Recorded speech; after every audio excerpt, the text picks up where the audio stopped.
Okay, now I've done some homework, like all Christians should do. In the Atheist Debating Christians, Sean McDowell pretended to be an atheist, tore apart these young believers, they were defenseless. And he mentioned, somebody mentioned in the audience, questioned him about the RedShift. And he said, no, the RedShift proves the universe is expanding. Well, let's look into that. Why didn't he, at the end of his session, give these poor Christians, the young Christians who were not knowledgeable? I had to do my homework. I had to hear these things, and I did my own homework and looked it up. Well, he was right there. He could have realized, maybe he didn't even believe that the RedShift, the expanding universe, Big Bang Theory, many of the most favored Big Bang versions are already having severe problems thanks to the findings of new instruments such as the Hubble Space Telescope.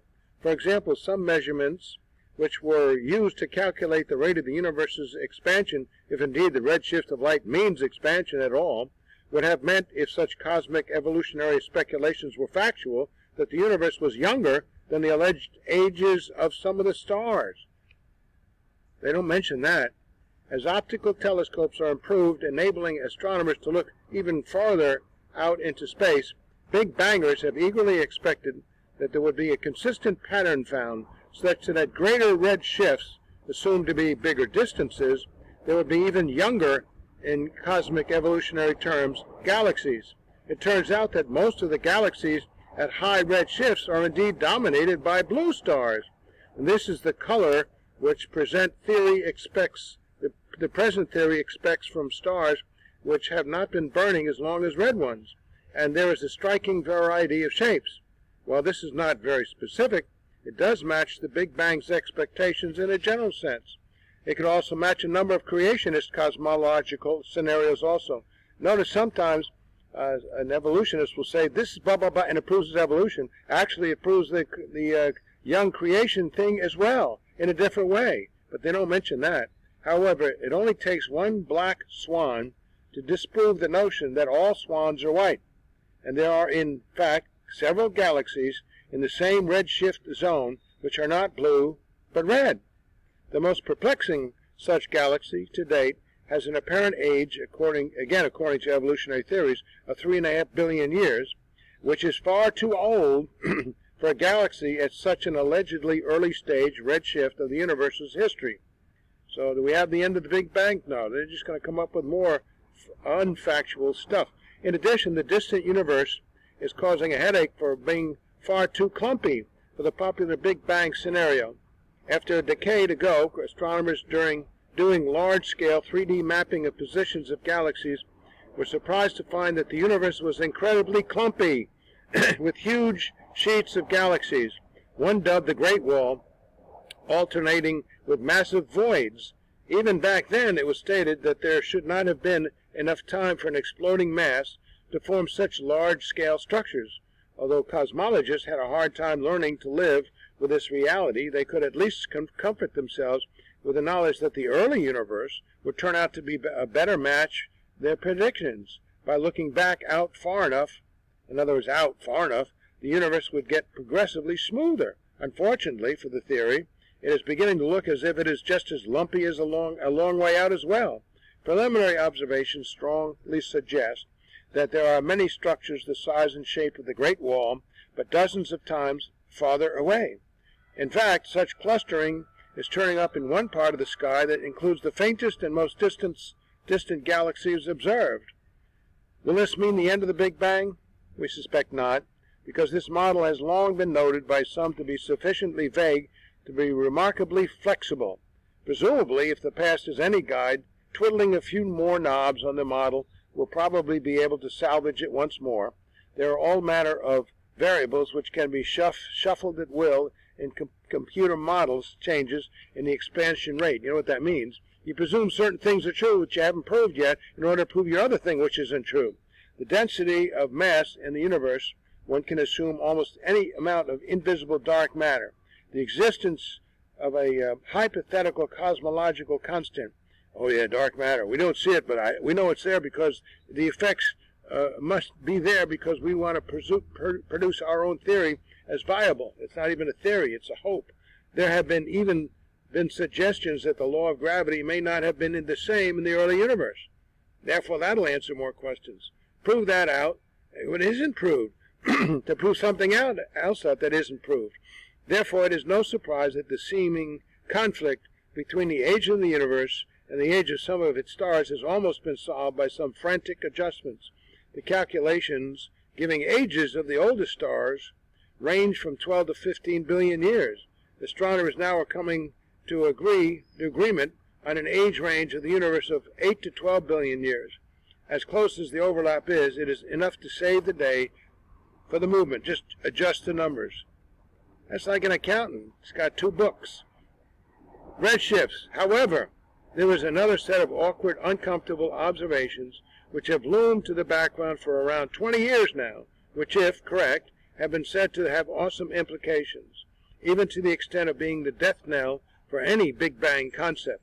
The observation is the quantization of redshifts, and has been even been said to undermine the very idea that the universe is expanding.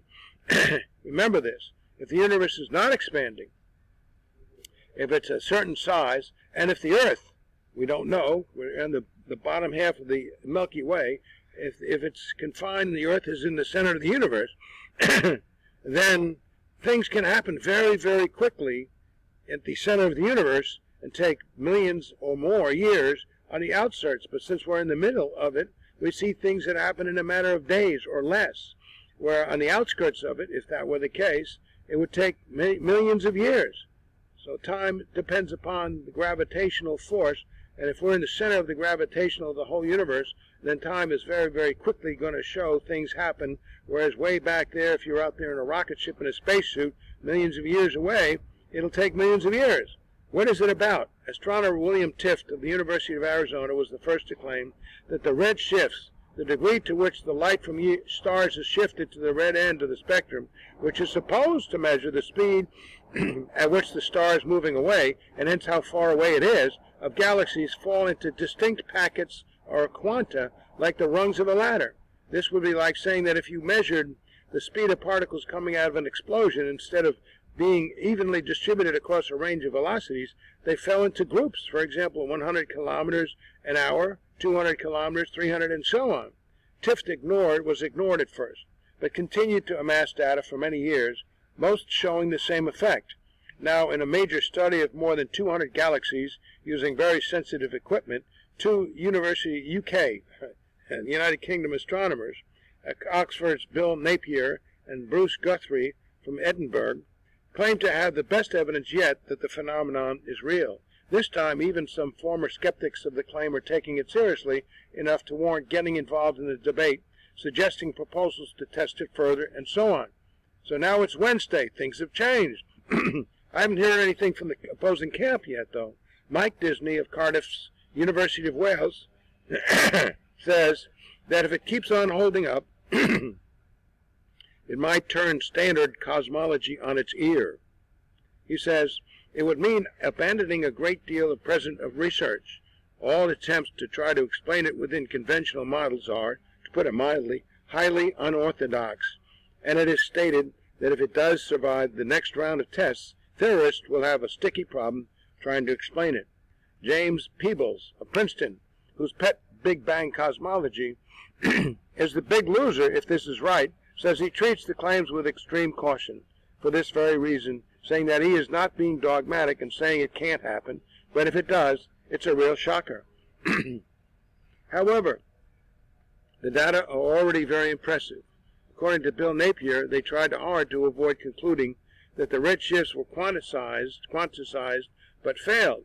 This seems little doubt that if these observations did not conflict with the Big Bang, they would have been taken much more seriously a long time ago.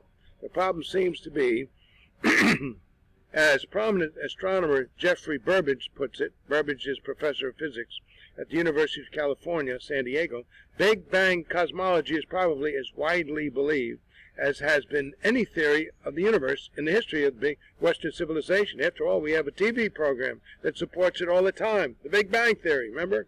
It rests, however, it's comedy. It rests, however, as many untested and in many cases untestable assumptions. Indeed, Big Bang cosmology has become a bandwagon of thought that reflects faith as much as objective truth. Welcome to religion. Unfortunately, some of those who promote the alleged Big Bang as an article of faith are Christians. Yeah. Now these young Christians, are they going to go over to the other side, or are they going to do the homework? I'm not a scientist. I just came up with this. Did a little research. Do Google it. They claim it is a fact of nature, which must therefore be accepted, and Genesis must be reinterpreted to suit this and other concepts held by evolutionists. So the 6 days of creation, they're not 6 days, 24-hour days. So if a period, a day, is billions of years old, why does it have an afternoon and an evening? Really? Such facts of nature, in their view, are a source of revelation on a par with the Bible. For example, Dr. Hugh Ross writes, the facts of nature may be likened to a 67th book of the Bible. Wow. The problem with this idea, now being enthusiastically embraced by many leading evangelicals, comes when one has to face up to the reality that all such facts, in quotation marks, can only ever be the interpretations and conclusions of fallible finite people biased by nature against their maker God. Because we can't go out there and measure stuff, and our lifespans aren't millions of years, so we can't measure things over that span of time, we draw these silly conclusions. Many who have been swayed by such attempts to harmonize the Bible with evolutionism will have to hunt around for a new interpretation of Genesis, if or perhaps one should say when, the Big Bang is discarded by the secular world in their lifetime. Of course, such abandonment would only be undertaken once an alternative concept had been thought up, one which fitted the data at least well enough to continue to assist an unbelieving world in its vain attempt to try to explain the origin of the world without God. Of course, now they call that the God particle. They're going into that, but they don't have any information to prove it otherwise.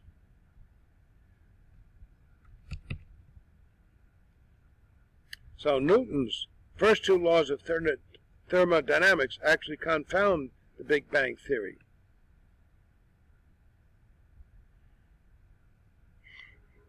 Creation or Big Bang? From AnswersInGenesis.org. Folks, go and look at this. It's got some great information. The universe contains an unimaginable amount of energy.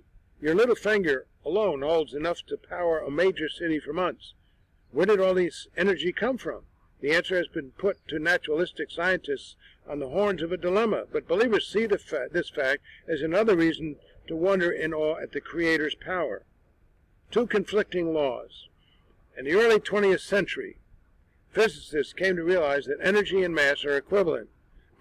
Surprisingly, energy has mass, and matter has intrinsic energy due to its mass.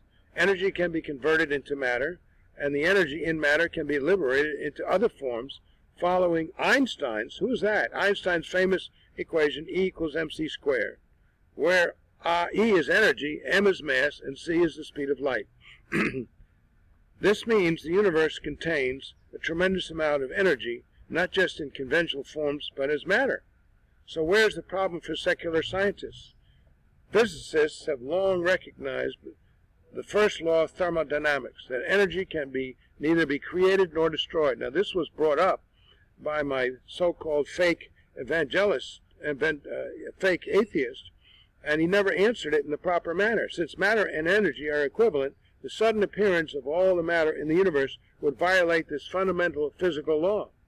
So for a long time, physicists thought the universe was eternal, that had always existed. This certainly would avoid the problem with the first law of thermodynamics, often called the conservation of energy. But the second law of thermodynamics presents a problem for this view.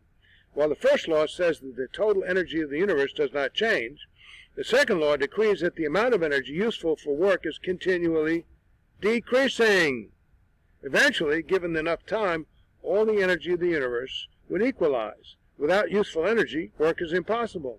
Life would be impossible. Physicists call this heat death, and it is the far-off future of the universe without God's intervention. But if the universe is eternal, it would have long since reached heat death. See, now this goes against their estimates of how old the universe is. Besides, it would take longer for the universe estimates of its existence